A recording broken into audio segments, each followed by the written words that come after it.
بسم الله الرحمن الرحيم. قال الله تعالى في القرآن المجيد بعد أعوذ بالله من الشيطان الرجيم. بسم الله الرحمن الرحيم. إن عدة الشهور عند الله 12 شهرا في كتاب الله يوم خلق السماوات والأرض منها 4 حرم. صدق الله العظيم. دا د سورة توبه آیت تی، آیت نمبر 6. په دغه آیت مبارک کې الله سبحانه وتعالی وایي چې د کال خو 12 میاشتې دي، په 12 میاشت کې بیا نو د څلور میاشتې هغه ډیر محرم دي، ډیر مکرم دي، ډیر محترم دي، د ډیر په عزت په نگاه کې ورته کتل کیږي. په هغه کې ذی قعده، ذی الحج، محرم، دا درې خو پر لپسې بیا نو میاشت رجب. نو اوس د رجب په کاناډا کې د جمعې په شپه اوله ده د رجب، و په بعض وطنو کې اوس لا شروع شوې ده، البته په کاناډا کې د جمعې په شپه ده. نو د رجب میاشت ډیره مبارکه میاشت. رسول صلی الله علیه وسلم به یو دعا کوله چې دا میاشت به شروع سره اللهم بارک لنا فی رجب و شعبان وبلغنا رمضان، چې یا الله زموږ په رجب کې، زموږ په شعبان کې برکت راکې او روزه ته مو ورسې، وبلغنا رمضان. اوس نو دغه میاشت په باره کې یو څو خبرې دي چې ستاسو په خدمت کې زه عرض کوم. اوله خبره دا ده د رجب د ترجیب سره غلي دي، معنا عزت کول، احترام کول. نو څنګه چې ما درته ویل چې په قران کې هم راغلي دي دغه څلور میاشتې، انومان می د درو درته ویل، او یو د رجب میاشتوم ده. او دغه سي د بخاری شریف روایت هم دی چې دغه څلور میاشتې دا ډیر محترم دي، دا ډیر پجی کې ښکار به نه کوي، پجی کې به هیڅ قتل و غارت عربو نه کوي. یو خدا خبره ده. دوامه خبره دا ده چې په دغه میاشت کې بیت الله دغه دروازه به بنده و، د عرب را ولاړ سول او د پخوا زمانه سره رسول صلی الله علیه وسلم د زمانه له درمخه د دروازه به اخلاص کړله. ولدا میاش خونو د خدای میاش، دغه خونو ګرته میاش د خدای جي، ولدا میاش خونو د خدای میاش ته دغه بیت الله دا هم د خدای کور دی او دا د الله بندگان جي. نو د دې د پاره به چې د دروازه خلاص سي، نو دغه سدي به احترام کوي. نو د رجب معنا احترام کول، تعظیم کول، عزت کول. او بل دغه معنا دغه میاش یو نوم عصب. عصب معنا یو شی چې را بیږي، را اوري. وای په دغه میاش کې د الله رحمت ډیر اوري پر خپل بندگانو باندې، په دغه یو نوم عصب دی. او بل نوم به عصم دی. عصم معنا کون.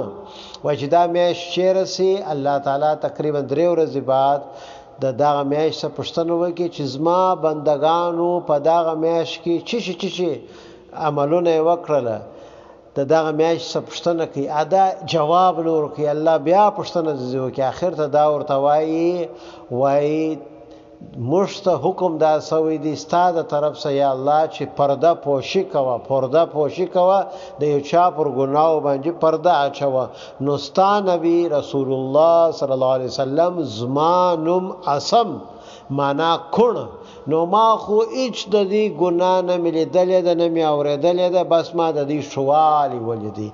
نو په دغه سبب د جنوم د رجب یو نوم چې دی هغه عصم هم دی.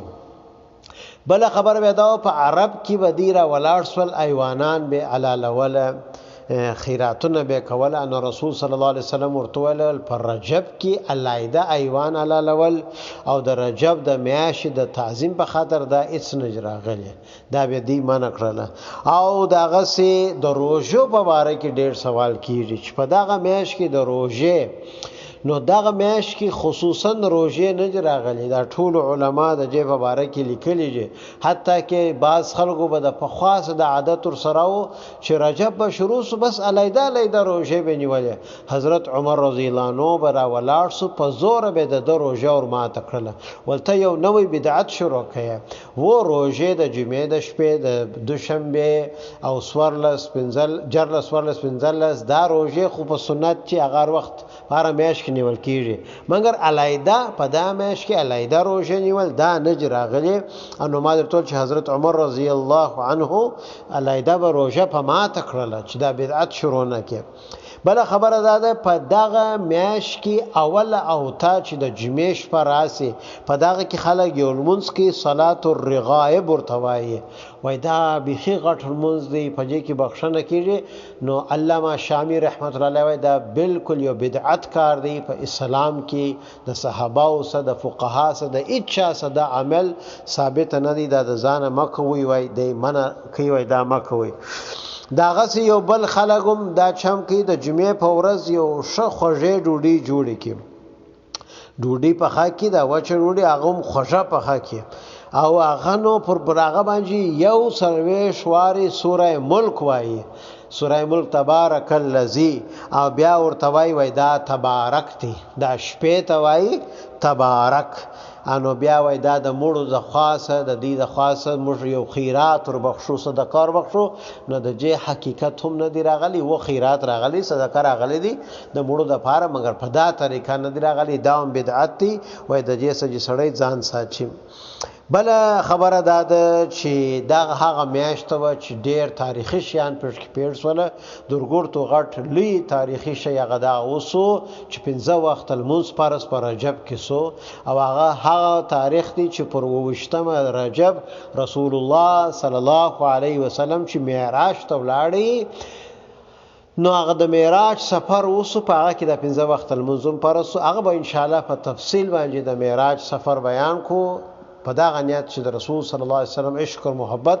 زموږ په زړه کې راسي او اخیری خبره ده چې په دا رجب کې د حضرت معاویه رضی الله عنه کاتب وحی چې د خطابو چې د وحی به د قران براتلی د بلکی د وفات شوی دی په دا غمیاش کې د رجب په میاش کې او دغه دعا دا بغرته وایو اللهم بارک لنا فی رجب و شعبان وبلغنا رمضان نو دا یو څه خبره وي د رجب په باره کې نو امین چې ان شاء الله هغه کارونه چې یو د بدعت د اسلام په نامه چې مګر هغه د اسلام سره تعلق نه لري هغه ګرته شان پریږدو بلکې هغه اسلامي شان په دامیاش کې راغلي چې هغه وکړو واخر دعوانا الحمدلله رب العالمین